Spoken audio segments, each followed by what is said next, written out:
semua. Di post Instagram saya yang terbaru, saya membahas tentang suatu acara radio di Singapura. Ya, saya tekankan Singapura ya. Kok banyak orang tanyanya malah itu apakah case Indonesia atau bukan. Jadi itu siaran radio yang saya dengar dari Kapital 95,8 FM Singapura. Karena menarik ya saya bahas gitu. Jadi di pembahasan kali ini ada cerita konflik daripada suatu perusahaan keluarga. Jadi ceritanya kakak ya, dia itu pemegang saham yang terbesar dan juga direktur utama di perusahaan tersebut. Dia menggugat adik-adiknya yang juga direktur dan pemegang saham walaupun porsinya lebih kecil ke pengadilan. Bagaimana ceritanya? Bagaimana ceritanya kakaknya bisa menggugat adik dan putusan pengadilan di Singapura itu apa gitu ya. Nah, jadi Alkisah itu ada seorang supermom. Jadi ada keluarga besar ya. Supermom ini dia ya karena untuk menghidupi keluarga, dia itu buka bisnis kecil-kecilan ya. Wah, ternyata usahanya jalan, sukses, jual beli, suplai barang sebagainya gitu.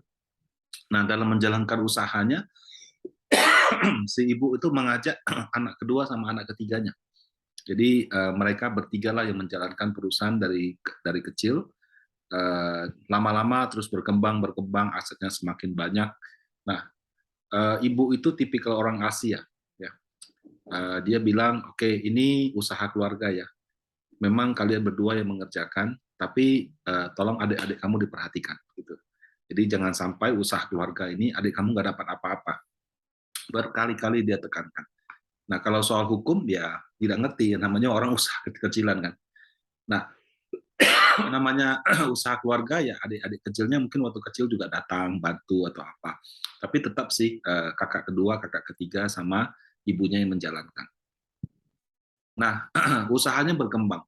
Suatu saat mereka itu dapat order besar dari pemerintah, mungkin dari salah satu instansi pemerintah. Namanya kalau kita sudah jualan di pemerintahan pasti di due diligence. Ya. Nah, di situ mereka menemui kendala.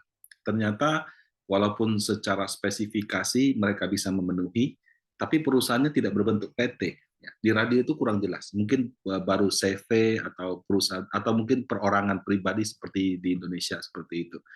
Jadi pada saat mereka ingin ikut ya tidak bisa karena instansi pemerintahnya bilang oh, kalau kalian mau ikut tender ini kamu harus berbentuk hukum PT dulu gitu. Nah, supaya bisa ikut ya karena namanya ada peluang besar kan. Mereka membentuk PT. Nah, PT itu apa sih? PT itu adalah badan hukum yang dalam menjalankan usahanya terdiri dari saham-saham yang pemiliknya memiliki bagian sebanyak saham yang dimilikinya. Ini saya ambil dari Wikipedia. Ya, jadi kurang lebih perusahaan terbatas. Ya, perusahaan terbatas itu nanti sahamnya ada 100 lembar misalnya, dibagi siapa punya berapa lembar, yang punya suara paling banyak lah yang berhak menentukan. Nah, kemudian tanggung jawabnya itu juga lebih jelas ya. Itu hanya sebatas pada modal yang disetorkan. Makanya kalau orang usahanya sudah sukses, rata-rata bentuk PT seperti itu. Karena kalau bentuknya tidak PT, harta pribadi sama harta perusahaan itu masih bercampur. Ya. Tapi kalau sudah bentuknya PT, itu harta perusahaan yang sebatas yang kita setorkan ke perusahaan aja, harta pribadi kita sudah tidak diikut-ikutkan lagi gitu. Nah, itulah alasan orang membentuk PT. Nah, namanya membentuk PT kan harus dihitung kakak kedua berapa persen, kakak ketiga berapa persen. Di cerita radio itu nggak disebutkan apakah ibunya sudah meninggal apa tidak gitu. Nah, kakak kedua ingat sekali pesan daripada mamanya. Kan mamanya kan selalu berpesan, ini adik-adik kamu ya harus diperhatikan, harus dibantu ya. Jadi kakak dia itu bermaksud ya sudah adik-adiknya juga dikasih saham. Tapi kakak ketiganya berpikir lain. Dia bilang enak aja, mereka nggak kerja ya, kerja cuma ala kadarnya. Ini perusahaan udah besar, kita sudah punya aset ini, punya aset itu, kamu enak-enak aja sudah jadi pemegang saham, store uang dong. Ya, jadi supaya ada rasa memiliki, kan bukan kalian yang bangun ini kan kita bertiga. Nah, jadi kakak keduanya berpikir seperti itu, kakak ketiganya, kakak keduanya yang masih terus ingat pesan mamanya gitu. Nah, perbedaan pendapat jadi tajam. Akhirnya kakak ketiganya ya sudahlah, kalau memang nggak bisa sepakat, dia keluarnya dari perusahaan. Ya, nggak tahu dealnya seperti apa. Jadi kakak ketiganya memutuskan, oke, dia bikin usaha sendiri. Nah, ya sudah. Nah, namanya orang kan. Kemudian kakak keduanya melanjutkan pesan orang tuanya. Dia akhirnya jadi membentuk PT. Kemudian dia sebagai pemegang saham terbesar, dia juga direktur utama. Adik-adiknya itu juga dikasih saham, ya, dan juga diangkat sebagai direktur. Namanya juga perusahaan keluarga ya.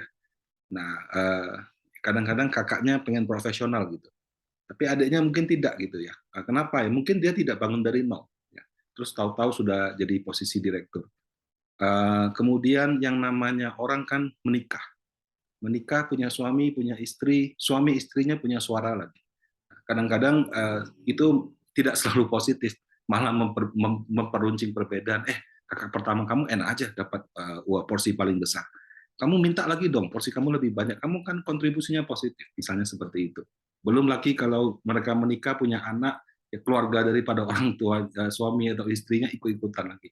Jadi ya yang namanya keluarga kalau sudah bertambah besar, kadang-kadang bukan hanya urusan kakak dengan adik, tapi kakak juga dengan keluarga adiknya, suami atau istrinya, seperti itu. Nah, perbedaan pendapatnya meruncing. Akhirnya kakak tertuanya somehow tidak bisa didukung sama adik-adiknya. Mungkin adik-adiknya merasa ya bagiannya kurang besar, mungkin dia merasa kontribusinya harus lebih besar, tapi porsi sahamnya sedikit. I don't know. Ya, jadi mereka kayak agak memboikot perusahaan. Kakaknya kesulitan, kenapa? Karena kalau kita mau rapat umum pemegang saham, itu semua direksi harus datang. Kakaknya datang, adiknya nggak datang. Akhirnya RUPS-nya tidak bisa jalan gitu.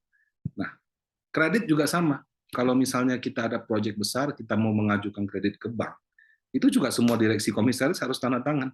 Adiknya nggak mau tanda tangan. Jadi pengajuan kreditnya itu terganggu.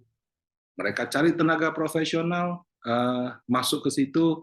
Ya kalau misalnya orang yang tidak profesional kan kentara sekali, dia punya subjektivitas. Jadi dia tidak suka, dia merasa orang itu di atas dia.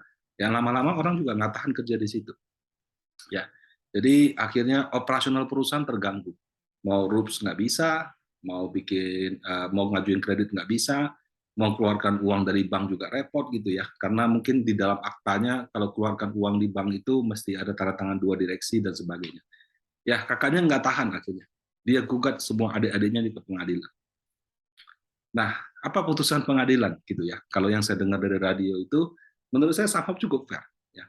Jadi adik-adiknya itu diperintahkan oleh pengadilan untuk menjual sahamnya kepada sang kakak, tapi pada harga pasar. Jadi kakaknya itu harus cari appraisal, dia menilai saham itu berapa dengan menggunakan kondisi perusahaan saat ini, kemudian kakaknya membayar pada harga pasar. Nah, jadi karena sudah diperintahkan, apakah dilaksanakan atau tidak, saya tidak tahu ya. Tapi yang jelas putusan pengadilannya seperti itu. Yang namanya kan putusan pengadilan, orang bisa banding, appraisalnya dibilang terlalu kecil gitu ya. Ya kan kita nggak tahu. Nah, jadi diputuskan seperti itu. Nah, kakaknya membeli saham-saham perusahaan adiknya pada harga pasar. Ya, akhirnya putusannya juga sudah selesai. Nah, di sini kita bisa belajar ya. Mau namanya perusahaan itu kadang-kadang pemegang sahamnya bisa keluarga. Suami istri, dengan adik atau kakak ipar, dengan orang tua gitu ya. Bisa juga dengan teman atau sahabat, atau benar-benar dua pihak yang profesional gitu. Nah, mau seperti apapun dalam mengelola perusahaan itu memang harus profesional. Kalau tidak bisa profesional, profesional itu jelas ya pembagian tugasnya sama apa. Dan yang kedua memang harus akur sih. Suka tidak suka semua orang punya plus minus. Tapi kalau misalnya antar dua orang tidak bisa akur, dalam artian tidak ada yang ngalah, dan terjadi keributan terus-menerus, karyawan-karyawan yang kerjanya bagus akan merasa karirnya stuck, kemudian pemegang saham lebih akan atau direkturnya akan sibuk memperkaya diri sendiri. Akhirnya perusahaannya tidak bisa grow dalam jangka panjang. Jadi memang kalau dalam bermitra harus cari orang yang cocok. Orang juga bisa berubah. Mungkin sekarang kita cocok, tapi sekian tahun lagi ternyata jadi tidak cocok. Ya namanya hidup ya seperti itu. Jadi mungkin itu bisa menjadi pelajaran untuk Bapak atau Ibu yang mau buka usaha dan berkongsi. Ya. Kalau kita hanya sendiri, pasti ada batasnya. pada satu titik kita butuh tenaga profesional. Dan kalau misalnya kontribusinya mereka sangat bagus, mungkin juga mereka bisa mendapatkan saham atau posisi yang lebih tinggi. Tapi tetap saja dalam berhubungan, kalau kita bisa harmonis, tentu perusahaannya juga bisa maju. Ya. Demikian sharing saya kali ini. Semoga bermanfaat. Semoga hari Anda menyenangkan. Terima kasih.